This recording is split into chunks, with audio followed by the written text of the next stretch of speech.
রাসূলুল্লাহ সাল্লাল্লাহু আলাইহি সাল্লামের কথায় কি পরিমাণ মজা। জিমাত নামে এক ব্যক্তি আসছে, সে ঝাড়ফুঁক করে, ঝাড়ফুঁক। তো জিমাত মক্কায় আসার পর কাফেররা চিন্তা করলো, এই ব্যক্তি ঝাড়ফুঁক করে, দেখি মোহাম্মদকে ঝাড়ফুঁক করায় তার মাথাটা ঠিক করা যায় কিনা। নাউজুবিল্লাহ। তো জিমাত যেতে আসলো, আসার পর তারা বললো, শোনেন, এই মক্কায় কিন্তু একটা লোক আছে, তার নাম মুহাম্মদ। সামিআ মিন সুফাহাই আহলি মক্কা, মক্কার নির্বুদ্ধের কাছ থেকে জিমাত শুনলো, ইন্না মুহাম্মাদান মাজনুন, মুহাম্মদ পাগল। নাউজুবিল্লাহ। মনে রাখতে হবে লোকটার নাম কি, জিমাত। তো আসছে, আসার পর তখন তারা এই কথা বলে দিল, জিমাত তুমি তো ঝাড়ফুঁক করো, এই মোহাম্মদ নামে নাউজুবিল্লাহ একজন পাগল আছে, নাউজুবিল্লাহ, তাকে দেখলে ঝাড়ফুঁক করবা। নাউজুবিল্লাহ। তো জিমাত বলল, টেনশন করো না, দেখি আমার ঝাড়ফুঁকে ভালো হয়ে যায়, টেনশন নাই। একদিন লাকিয়াহু মুহাম্মদ সাল্লাল্লাহু আলাইহি ওয়াসাল্লাম, নবীজির সাথে সাক্ষাৎ হয়ে গেছে। সাক্ষাৎ হওয়ার পর নবীজিরে বলতেছে, তোমার বিষয়টা আমি জানি, তোমার যে সমস্যা আছে জানি, টেনশন করো না, আমি যদি ঝাড়ফুঁক করি আমি আশাবাদী আল্লাহ আমার ঝাড়ফুঁকের কাজ করবে। আবার এটাও কয় আল্লাহ ঝাড়ফুঁকের কাজ করবে, তুমি টেনশন করো না। তো নবীজি কিছু বলতে চাইতেছে, জিমাত শুনতে চাইতেছে, ঠিক আছে বলো। নবীজি তখন বলা শুরু করলেন, ইন্নাল হামদালিল্লাহ সুবহানাল্লাহ নাহমাদুহু ওয়া নাস্তাঈনু ওয়া নাস্তাগফিরু। এতটুকু বইলা নবীজি বললেন, ওয়া আশহাদু আল্লা ইলাহা ইল্লাল্লাহ ওয়া আশহাদু আন্না মুহাম্মাদার রাসূলুল্লাহ। কোন riwayate কম বেশি আছে। নবীজি বললেন, সমস্ত প্রশংসা আল্লাহ, আমরা তার প্রশংসা করি, তার কাছে সাহায্য প্রার্থনা করি, আমরা তার প্রশংসা করি, আমি সাক্ষ্য দিচ্ছি আল্লাহ ছাড়া কোনো ইলাহ নাই। মুহাম্মদ সাল্লাল্লাহু আলাইহি ওয়াসাল্লাম আল্লাহর রাসূল, জিমাত ঝাড়ফুঁক করতে আসছে, জিমাত ঝাড়ফুঁক করতে আসছে। এই কথা বলার পর জিমাত কয়, থামো থামো থামো থামো। নবীজি বলতেছে, তুমি এক কাজ করো, যে কথাগুলো তুমি বললা, আইদ আলাইয়া কালিমাতিকা হাউলা, এগুলো আবার বলো। ফাআযাহুন্না আলাইহি রাসূলুল্লাহ সাল্লাল্লাহু আলাইহি ওয়াসাল্লাম সালাসা মাররাত। আমাদের নবীজি কথাগুলো আবার 3 বার বললেন। বলার পর জিমাত তন্ময় হয়ে শুনলা, নবীজিকে বলতেছে, সামিআতু কাওলাস সাহারা, সামিআতু কাওলাল কাহনা, সামিআতু কাওলাশ শুআরা, ওয়াল্লাহি মা সামিআতু মিসলা কালিমাতিকা হাউলা। আমি গণকের কথা শুনছি, আমি জাদুকরদের কথা শুনছি, আমি কবিদের কথা শুনছি, আল্লাহর কসম তোমার এই কথাগুলোর মতো এমন তথ্যবহুল আর অর্থবোধক কথা আমার জীবনে আমি শুনিনি। ওখানে আছে, লাকাদ বালাগনা নাউসাল বাহরি, নাউসাল বাহরি, তোমার কথাগুলো সমুদ্রের গভীরে গিয়ে পৌঁছে গিয়েছে, তোমার কথার এত সুন্দর অর্থ। এবার দেখেন জিমাত কি কয়, হাতি ইয়াদাক, তোমার হাতটা দাও, উবাইয়াকা আলাল ইসলাম, কি ঝাড়ফুঁক করবো এই মুহূর্তে মুসলমানদের। নবীজিরে পাগল মহিলা দেখে না, তো কাজ হয় না। তো আন্তর্জাতিক পরিমণ্ডলে নবীর কথা যদি তারা শুনে, ঝামেলা। তখন তারা বৈঠক করলো, তখন তারা বৈঠক, আমি সময়ের মধ্যে ইনশাআল্লাহ শেষ করে দিব। রাসূলুল্লাহ সাল্লাল্লাহু আলাইহি ওয়াসাল্লাম আন্তর্জাতিক পরিমণ্ডলে যেন ইসলাম প্রচার করতে না পারে, কাফেররা তারা একটা বৈঠক করলো। তো হ্যাঁ, আদনান ভাই কেন যে এই বিষয় দিল, এই জন্য দুই বিষয় রাসূলুল্লাহ সাল্লাল্লাহু আলাইহি সাল্লামের কাজকে বাধাগ্রস্ত করার জন্য, আন্তর্জাতিক পরিমণ্ডলে যেন কাজ করতে না পারে, তারা একটা মিটিং করলো, পরামর্শ করলো। সভাপতি নির্ধারণ করা হলো ওলীদ ইবনে মুগীরা। সবার মধ্যে আলোচনা হলো কিভাবে বাধা দেওয়া যায়। তখন মক্কার সবাই বলল, আমরা তাকে পাগল বলে প্রচার করব। ওলীদ ইবনে মুগীরা কি জবাব দেয়, তোমরা আমরা যেগুলো বললো না, মুহাম্মদের কথা শুনলে মনে হয় না সে পাগল। তাহলে ঠিক আছে, আমরা তাকে কবি বলবো। কথর আমি নিজেই কবি, ওর কথায় কোনো কবিদের গন্ধ পাওয়া যায় না, এটা অন্য কথা। তাহলে গণক বলবো, আমি পৃথিবী সফর করছি, গণকদের সাথে ওঠা বসা আছে আমার, মোহাম্মদের কথায় গণকের কোনো গন্ধ পাওয়া যায় না। তাহলে জাদুকর বলি, আরে ধর, জাদুকরদেরকে আমি কত দেখছি, তার কথায় জাদুকরেরও কোনো গন্ধ পাওয়া যায় না। তখন সবাই বলে, আমরা কি করতে পারি আপনি বলেন। কি যে বলি, এই তখন ওলীদ ইবনে মুগীরা বলেছিল, ইল্লা লিকাউলিহি লাহলা। মুহাম্মদ সাল্লাল্লাহু আলাইহি সাল্লামের কথার মধ্যে আলাদা একটা মিষ্টতা আছে, আলাদা একটা সৌন্দর্যতা আছে, তার কথা যে শুনবে তারই মনে হয়। তো যাই হোক, আমি মুরব্বী মানুষ, তোমাদের একটা পরামর্শ দেই, যা কিছু বলো আর না বলো, এগুলো বইলা টইলা লাভ নাই। খালি এটা বইলো সে জাদুকর, এটাই খালি বইলো, আর কিছু দরকার নেই, খালি বলবা জাদুকর। এইভাবে আন্তর্জাতিক পরিমণ্ডলে নবী যেন ইসলাম প্রচার করতে না পারে বাধা দেওয়া হয়েছে। পরের ইতিহাস সবার জানা। যারা আসছে, আসার পর সবাই বলে একজন জাদুঘর আছে, যায় না, সবাইকে তাহলে তো যাইতে হয়, দেখতে হয়। হ্যাঁ, আন্নাসু হারিসুন ফিমা মুনিআ, মানুষকে যে বিষয় নিষেধ করা হয় এটাতে মানুষ আগ্রহী হয়ে ওঠে। তখন যারাই যায় নবীর তেলাওয়াত শুনে, কোরআন শুনে, সবাই মুগ্ধ হয়। কোরআন আলাদা এক আকর্ষণ। যারা শুনে মুগ্ধ হয়, দলে দলে মুসলমানদের সংখ্যাও বাড়তে থাকে। 5 গেল। 6 নম্বর, লোভ প্রলোভনের মাধ্যমে। যে মোহাম্মদের কাজ তো বাধা দেওয়া যাচ্ছে না, লোভ প্রলোভনের মাধ্যমে দেখি বাধা দেওয়া যায় কিনা। কি করা যায়? কয়েকজনকে মোহাম্মদের কাছে পাঠাই। কাকে পাঠানো যায়? নামটা মনে রাখবেন, উতবা ইবনে রবিআ। উতবা, আগেরটা কিন্তু উকবা কফ দিয়ে, আর এটা হলো তা দিয়ে। উতবা ইবনে রবিআ, আগেরটা কফ দিয়ে, উকবা ইবনে আবি মুআইদ, জালেম। আর এটা হলো উকবা তা দিয়ে, উতবা ইবনে রবিআ নবীজির কাছে গেছে। খুব ভালো করে মনে রাখবেন। আজকে আপনাদেরকে পুরস্কৃত করা হবে মনে হয় সিরাত ইবনে হিশাম। শুনলাম এই সিরাত ইবনে হিশামের মধ্যে আসছে উতবা ইবনে রবিআ গেছে নবীজির কাছে। যাওয়ার পরে কয়, ভাতিজা তুমি তো মাশাআল্লাহ অনেক ভালো মানুষ, তোমার বংশী সব কিছু বলার পর তোমার কিছু কথা বলতে আসছিল। কি কথা বলেন চাচা? বলতেছে 4টা প্রস্তাব তোমাকে আমি, প্রথমে 3টা প্রস্তাব দিব, 3টা না মানলে 4টা দিব। মোট কয়টা? 4টা। প্রথম 3টা না মানলে 4টা। খুব মনে রাখবেন। 1, ইন কুনতা তুরিদু বিমা জিতা বিহি মিন হাদাল আমরি মালান জামা'না লাকা মালা। তুমি যে মিশন নিয়ে নামছো, এই মিশনের উদ্দেশ্য যদি সম্পদ হয় আমাদেরকে বলো, তোমাকে আমরা প্রচুর সম্পদ জমা করে মালিক বানাই। 1, 2, ওয়াইন কুনতা তুরিদু বিহি শারাফা, তুমি যদি পদমর্যাদা চাও আমাদের মধ্যে বলো, সাওয়াদনাকা, আমরা তোমাকে আমাদের এই বিভিন্ন বৈঠকের প্রধান বানিয়ে দিব, তোমার কথা ছাড়া আমরা কোনো সিদ্ধান্ত নিব না। 3, ওয়াইন কুনতা তুরিদু বিহি মুলকা, তুমি যদি রাজত্ব চাও, মাল্লাকনাকা, তোমাকে আমরা রাজা বানাই দিই, বলো তুমি।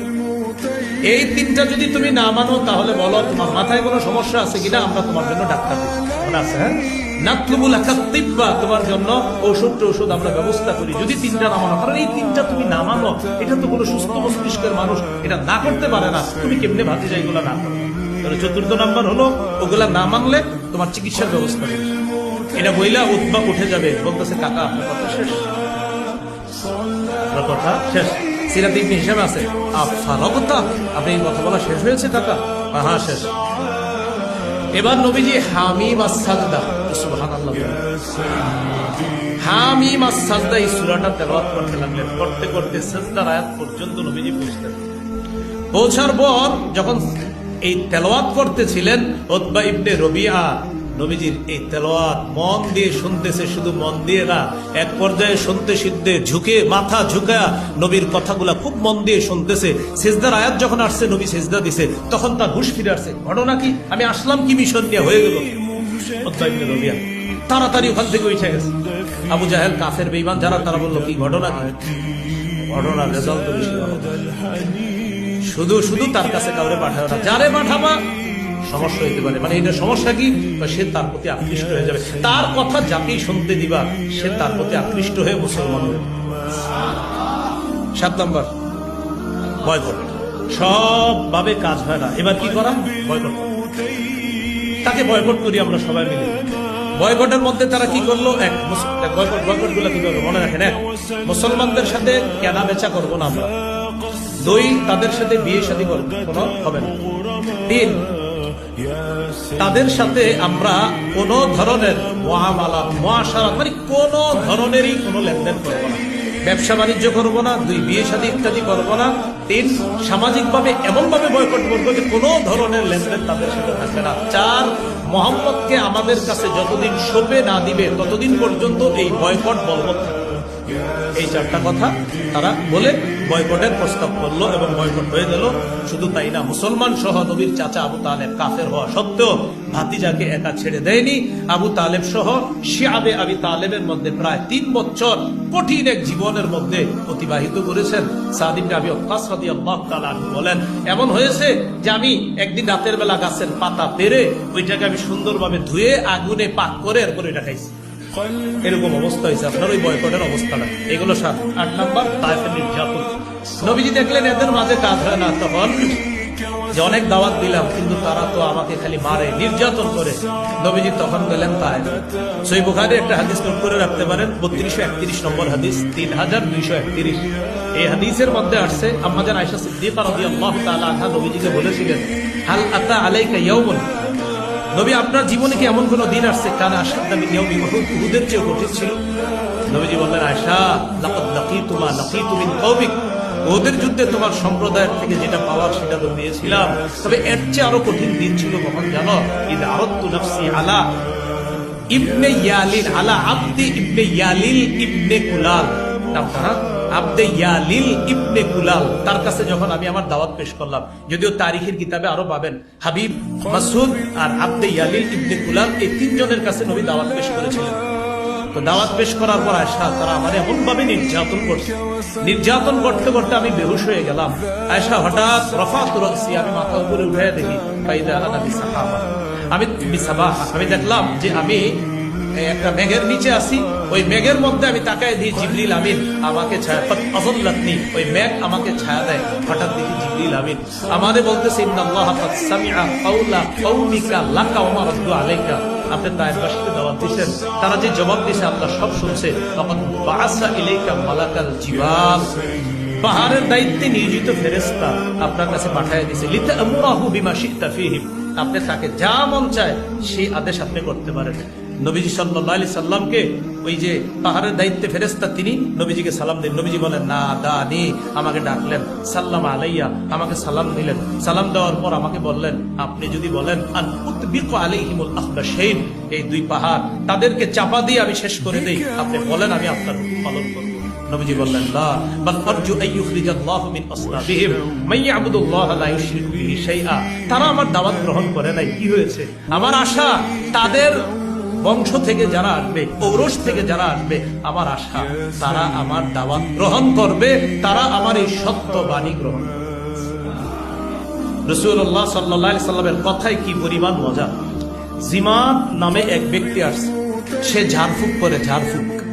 তো জিমাদ মক্কায় আসার পর কাফেররা চিন্তা করলো, এই ব্যক্তি ঝাড়ফুঁক করে, দেখি মুহাম্মদকে ঝাড়ফুঁক করায় তার মাথাটা ঠিক করা যায় কিনা, নাউজুবিল্লাহ।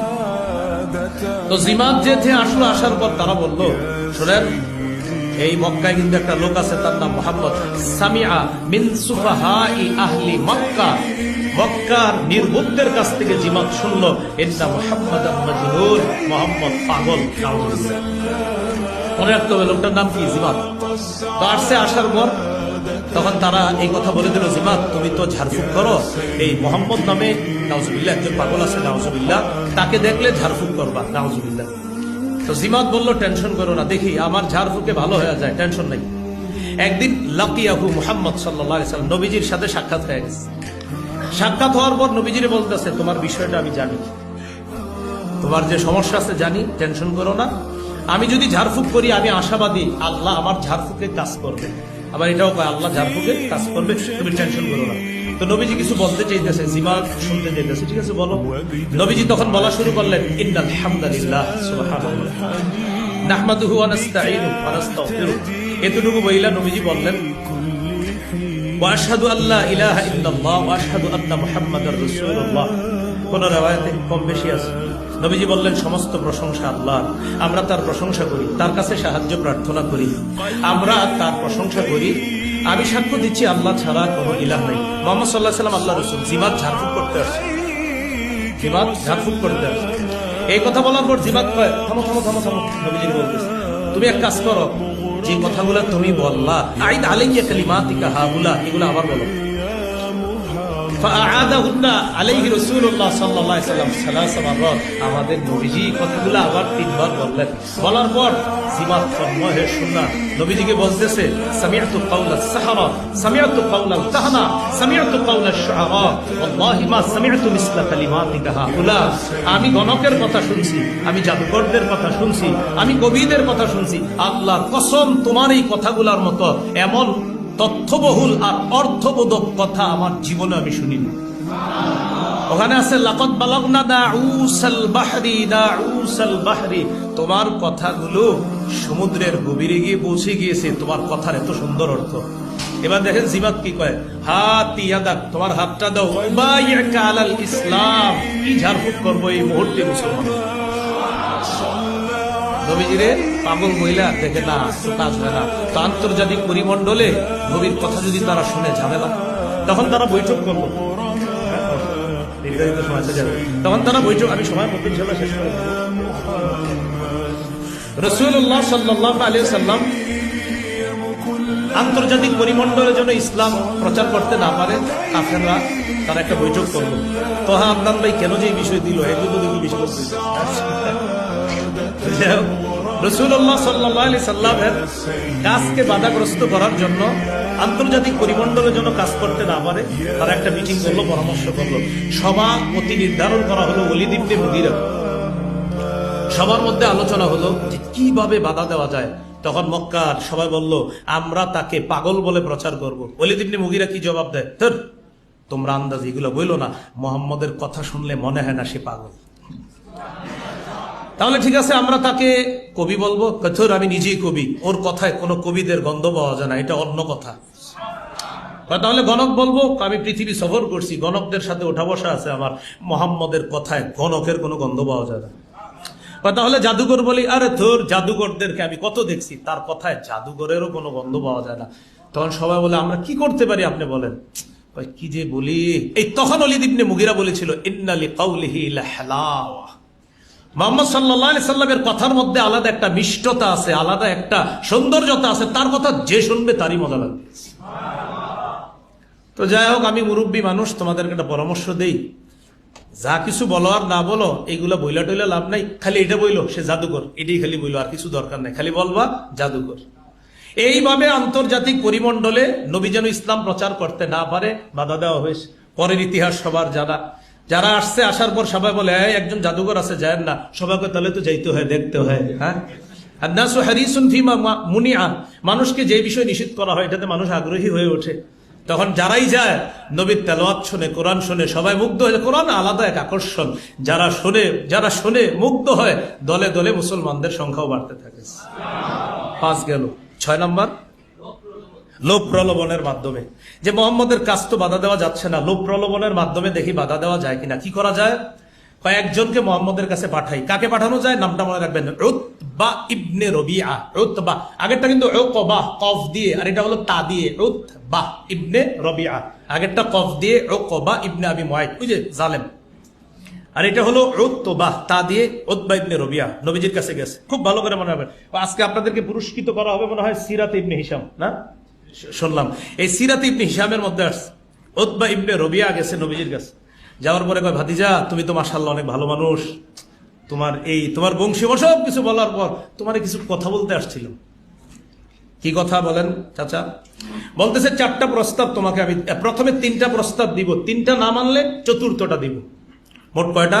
4টা। প্রথম 3টা না মানলে 4টা। খুব মনে রাখবেন। 1, ইন কুনতা তুরিদু বিমা জিতা বিহি মিন হাদাল আমরি মালান জামা'না লাকা মালা।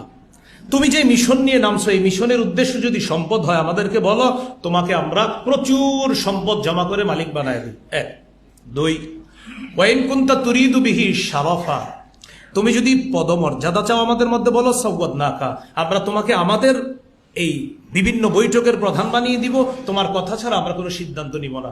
3, ওয়াইন কুনতা তুরিদু বিহি মুলকা, তুমি যদি রাজত্ব চাও, মাল্লাকনাকা, তোমাকে আমরা রাজা বানায় দিই, বলো তুমি। এই 3টা যদি তুমি না মানো, তাহলে বলো তোমার মাথায় কোনো সমস্যা আছে কিনা, আমরা তোমার জন্য ডাক্তার দেখি, ওখানে আছে। হ্যাঁ, নাতলুবুল তিব্বা, তোমার জন্য ঔষধ আমরা ব্যবস্থা করি, যদি 3টা না মানো। কারণ এই 3টা তুমি না মানো, এটা তো কোনো সুস্থ মস্তিষ্কের মানুষ এটা না করতে পারে না, তুমি কেমনে ভাতিজা এগুলা না করবা? তাহলে 4 নাম্বার হলো, ওগুলা না মানলে তোমার চিকিৎসার ব্যবস্থা করি। এটা বইলা উতবা উঠে যাবে, বলতেছে, কাকা আপনার কথা শেষ, আপনার কথা শেষ। সিরাত ইবনে হিশামে আছে, আফারগতা, আপনি এই কথা বলা শেষ হয়েছে কাকা? হ্যাঁ শেষ। এবার নবীজি হামিম আস-সাজদা, একটু সুবহানাল্লাহ পড়ি। হামিম আস-সাজদা, এই সূরাটা তেলাওয়াত করতে লাগলেন। করতে করতে সাজদার আয়াত পর্যন্ত নবীজি পৌঁছলেন। পৌঁছার পর যখন এই তেলাওয়াত করতেছিলেন, উতবা ইবনে রবিআ নবীজির এই তেলাওয়াত মন দিয়ে শুনতেছে, শুধু মন দিয়ে না, এক পর্যায়ে শুনতে সিদ্ধে ঝুঁকে মাথা ঝুঁকা নবীর কথাগুলা খুব মন দিয়ে শুনতেছে। সেজদার আয়াত যখন আসছে, নবী সেজদা দিছে, তখন তার হুঁশ ফিরে আসছে। ঘটনা কি? আমি আসলাম কি মিশন নিয়ে, হয়ে গেল কি? উতবা ইবনে রবিয়া তাড়াতাড়ি ওখান থেকে উঠে গেছে। আবু জাহেল, কাফের বেঈমান যারা, তারা বলল কি ঘটনা কি? ঘটনার রেজাল্ট তো বেশি ভালো না। শুধু শুধু তার কাছে কাউরে পাঠাও না, যারে পাঠাবা সমস্যা হইতে পারে। মানে এটা সমস্যা কি? সে তার প্রতি আকৃষ্ট হয়ে যাবে, তার কথা যাকেই শুনতে দিবা সে তার প্রতি আকৃষ্ট হয়ে মুসলমান হয়ে যেতে পারে। 7 নম্বর, বয়কট। সব ভাবে কাজ হয় না, এবার কি করা? বয়কট করা।